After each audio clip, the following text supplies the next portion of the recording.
अस्सलाम वालेकुम, वेलकम है आपका शान के फैमिली व्लॉग में। और आप सब कैसे हैं? माशाल्लाह हम सब बहुत अच्छे हैं। और आज है मेरा और इनका बर्थडे।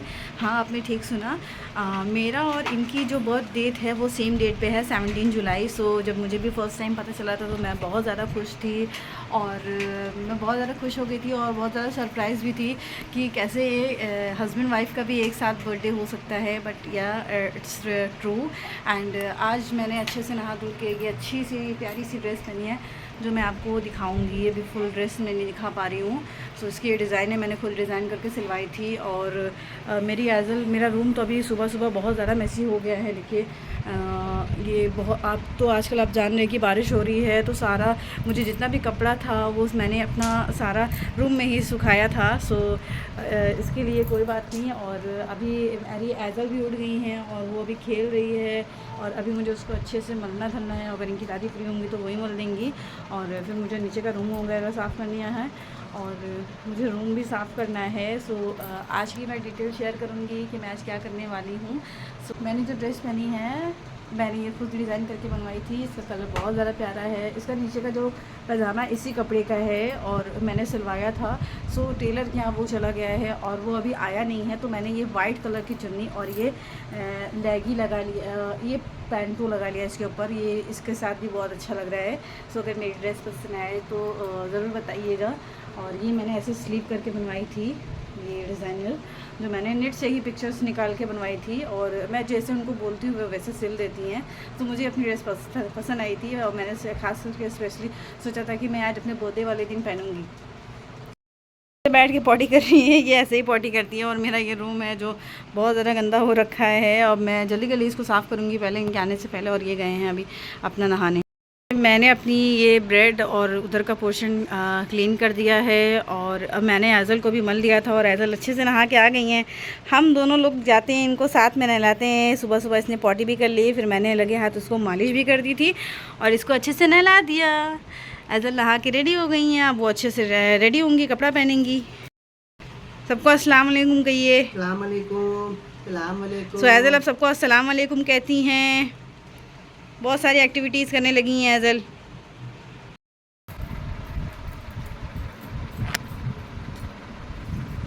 सो मैंने जल्दी के लिए अब इनको रेडी करना शुरू कर दिया है। मैंने नहलाया इनको और एज़ल को अब मैं इनकी ड्रेस पहना रही हूँ।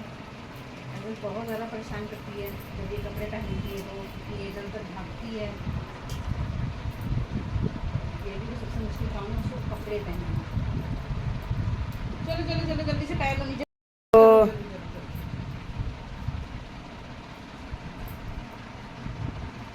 फुल स्लीव बहुत मुश्किल से जाती है ये। तो फाइनली अब मैंने इसको ड्रेस पहना दी है। पीछे करना है। चलिए चलिए चलिए चलिए, हो गया हो गया हो गया। चलिए पापा के साथ नीचे चलिए, चलिए।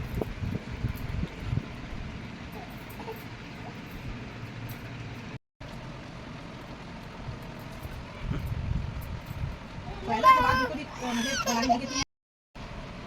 बस सावन आ गया। मुझे एज़ल के बाल भी बनवाने हैं, टकला बनवाना है मुझे इनका। चलो सो अब हम तीनों लोग रेडी हो गए हैं और अब हम नीचे जा रहे हैं नाश्ते के लिए। चलो सो अब मैं नीचे से ऊपर आ चुकी हूँ और मैंने चाय नाश्ता किया और इनको भी चाय दी। और ये बिरयानी खा के चले गए थे। फिर मैंने अपनी सास का रूम साफ़ किया और उसके बाद मैं ऊपर आ गई हूँ और मैंने बेड तो अपनी क्लीन कर दी थी। और अभी कुछ काम बाकी है जो भी मुझे करना है। और ऐसे को तो मैंने अच्छे से रेडी कर दिया है और मैंने अपने कपड़े धुले तो मुझे उसको सुखाने हैं।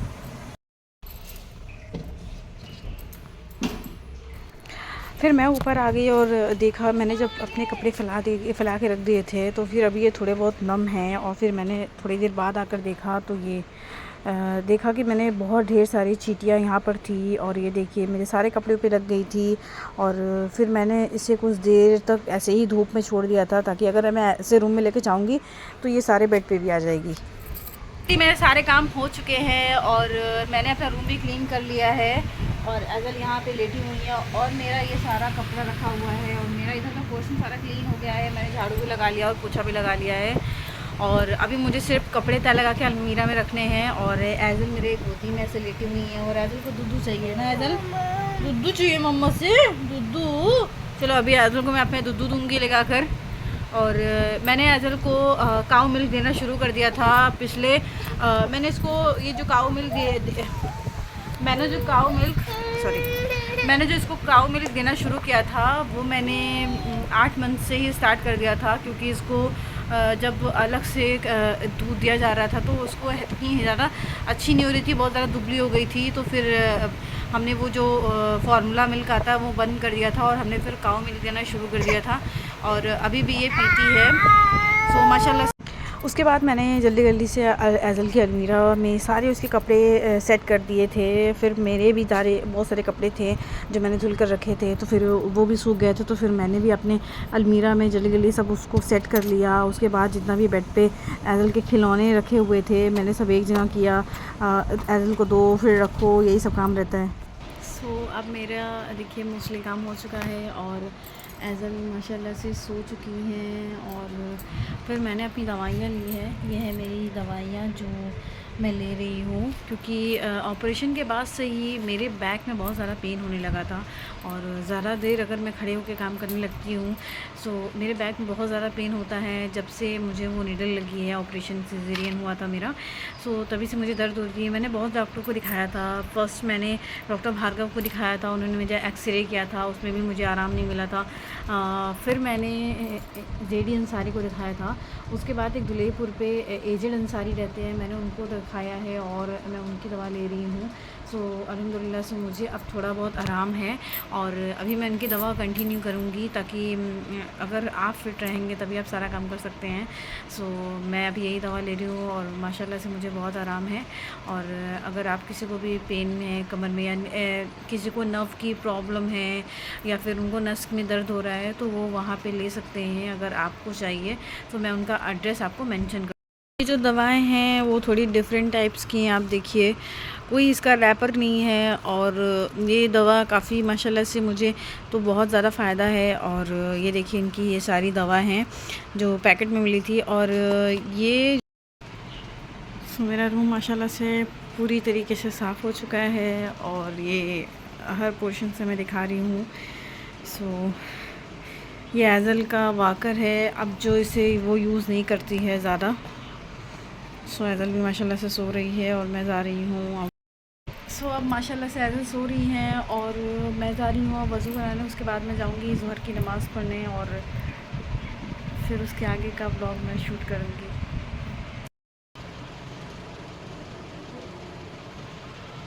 मैंने नमाज़ पढ़ ली, फिर एजल को मैंने दूध बनाया और एजल को अब जा रही हूँ दूध देने और एजल मेरी सो रही है अच्छे से। फिर मैं आ गई नीचे और इन्होंने मुझे दिया अच्छा सा सरप्राइज़। ये मेरे लेकर आए थे डोसा और मुझे बहुत अच्छा लगा। सो माशाल्लाह से मैंने मगरिब की नमाज़ पढ़ ली है और मैंने अपना ये ड्रेस चेंज कर लिया है, क्योंकि अब मुझे खाना बनाना है और रोटी जब मैं बनाती हूँ तो मेरे पूरे कपड़े पे खुशकी लग जाती है। सो और मैं जब बर्तन धुलती हूँ तो मेरा अभी मुझे एप्रिल मंगाना है अपने लिए। सो अभी मैं जा रही हूँ नीचे खाना देखने और फिर उसके बाद की बाकी के ब्लॉग में डालूँगी। हस्बैंड को ये प्यारा सा सरप्राइज़ देने जा रही हूँ। मैं उनके लिए बनाने जा रही हूँ ये शाही टुकड़ा जो उन्हें बहुत ज़्यादा पसंद है और वो मुझे हमेशा कहती है कि तू मुझे कुछ अच्छी सी चीज़ बना के खिलाओ। तो आज ये इनका आज मैं बना रही हूँ अपने हस्बैंड के लिए शाही टुकड़ा जो उन्हें बहुत ज़्यादा पसंद है, जिसके लिए दूध का शीरा मैंने बना लिया था। भाभी ने फटाफट से आकर ब्रेड को फ्राई कर दिया था और ये मेरा शीरा जो है बॉईल हो रहा है। जब आपका शीरा बॉईल हो जाए, जब शीरा बॉईल हो जाए तो सारी ब्रेड को एक एक करके उसमें से पहले पतीले से डिप कर करके ये थाली में सजा लेना है। फिर उसके ऊपर जब आपका शीरा बच जाए तो फिर ये आपको 1 बाय 1 करके सारी ब्रेड के ऊपर से ये ऐसे शीरा गिरा देना है, ताकि वो अच्छे से शीरे को सोख ले। जब ये अच्छी तरीके से शीरे को सोखेगा तभी इसका टेस्ट बहुत अच्छे से उभर के आएगा। और उसके बाद मैंने और इसमें जार में ये खोए को दूध में डालकर मिक्स कर लिया था और फिर इसको हल्का सा गर्म करके एक बॉईल आने दिया। और उसके बाद ये जो मैंने खोए और मिल्क का बैटर है वो सारे ब्रेड पर ऐसे ऐसे लगाना स्प्रेड कर दिया, ताकि वो जो खोए का जो रहता है लेयर एक मलाई की ये उसमें आ जाएगी। फिर उसके बाद में सारे मैंने ब्रेड पर ये लगा दिया और उसके बाद ये रेडी हो गया है माशाल्लाह से। फिर मैं ऊपर आ गई और मैंने थोड़ा सा टचअप किया, मैं थोड़ा सा रेडी हो गई क्योंकि ये आने वाले थे और माशाल्लाह से फिर ये आ गए और ये मेरे लिए एक सरप्राइज़ लेकर आए थे, ये मेरे लिए केक लेकर आए थे। सो सब ऊपर आ गए थे और फिर हमने ये केक बहुत अच्छा था, टेस्ट में भी बहुत अच्छा था। इन्होंने लेकर आए थे ये मेरे लिए केक और चॉकलेट्स लेकर आए थे। सो सब बच्चे ऊपर आ गए थे और इंसान, लाफिया, सानिया सब आए थे और फिर हमने केक एक साथ केक कट किया और ये दिन हमारा बहुत अच्छा बीता। और फिर हम दोनों ने मिलकर केक कट किया और सब एक साथ हमारे साथ सेलिब्रेट कर रहे थे हमारा बर्थडे। फिर एक एक करके हमने सबको केक खिलाया और मम्मी को सबको केक खिलाया हमने और फिर सबने हमने अच्छे से विश किया और ये दिन हमारा ऐसे ही, ये दिन मेरा ऐसे ही बीत गया और मुझे पता ही नहीं चला और बहुत अच्छा हुआ और सेलिब्रेशन भी बहुत अच्छा हुआ और इनको हम सब ने मिलकर केक खाया। केक माशाल्लाह से बहुत अच्छा था। मेरी अदल तो काफ़ी खुश हो गई थी। अब मेरी अदल को ये भी करना नहीं पड़ेगा, उनके मम्मी पापा का बर्थडे एक ही डेट पे है तो उसे डेट याद करने में दिक्कत भी नहीं होगी। और ज़्यादातर लोग कंफ्यूज हो जाते हैं कि जब हम दोनों का लोग स्टेटस या फिर हमें विश करते हैं तो लोग कंफ्यूज रहते हैं कि लोग स्टेटस देखकर सोचते हैं कि हम दोनों की एनिवर्सरी है क्योंकि ये साथ में बर्थडे पड़ जाता है। सो बहुत लोगों ने मुझे हैप्पी एनिवर्सरी का भी विश कर दिया था। सो मैंने उनको बताया कि नहीं, हम दोनों का एक डेट पे साथ में बर्थडे है। सो ये बहुत अच्छी बात है हम दोनों के लिए और ये भी बहुत ज़्यादा खुश थे। और ये तो बाहर अपना हमेशा कभी भी ये अपने दोस्तों के साथ सेलिब्रेट करते थे। इन्होंने मेरे साथ फ़र्स्ट टाइम अपना बर्थडे सेलिब्रेट किया और फिर मम्मी ने मुझे गिफ्ट भी दिया था और मम्मी का तो शुगर बढ़ गया है तो इसीलिए हमने उन्हें ज़्यादा केक नहीं खिलाई। और फिर आप सबको अगर हमारे ये दिन पसंद आए तो हमें अच्छे से मेरे ब्लॉग को कमेंट करिए और लाइक शेयर करिए और ज़्यादा से ज़्यादा सब्सक्राइबर हो जाए।